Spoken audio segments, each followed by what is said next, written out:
আসসালামু আলাইকুম beautiful people, welcome to AKTV daily motivation.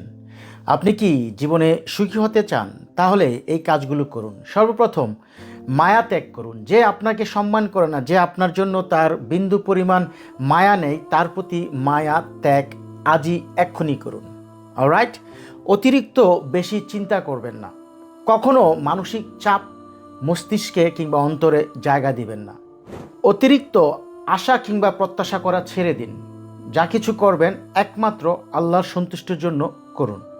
নিজেকে নিয়ে ভাবুন, নিজের স্কিল ডেভেলপমেন্টের প্রতি আরও বেশি কনসার্ন থাকুন। নিজেকে উন্নতি কিভাবে করা যায় তা নিয়ে ভাবুন। অন্যের পিছনে অন্যের সমালোচনা করে অযথা আপনার মূল্যবান সময় নষ্ট করবেন না। অযথা মিথ্যে ভালোবাসার পেছনে ছুটবেন না। আর যদি আপনি মনে করেন আপনি দৌড়াবেন, ছুটবেন, শুধুমাত্র টাকা ইনকামের পিছনে ছুটুন। যখন আপনি টাকা ইনকাম করা শুরু করবেন, ভালোবাসা অটোমেটিক্যালি আপনার পেছনে দৌড়াবে, আপনাকে ছুতে চাবে। জি হ্যাঁ, অন্যকে মোটিভেশন দিয়ে নিজেকে মোটিভেটেড রাখার নামই আহমেদ কাউসার। আপনি যদি আপনার জীবনে এক ধাপ এগিয়ে থাকতে চান, তাহলে AKTVর সঙ্গেই থাকুন। Thank you so very much. আসসালামু আলাইকুম।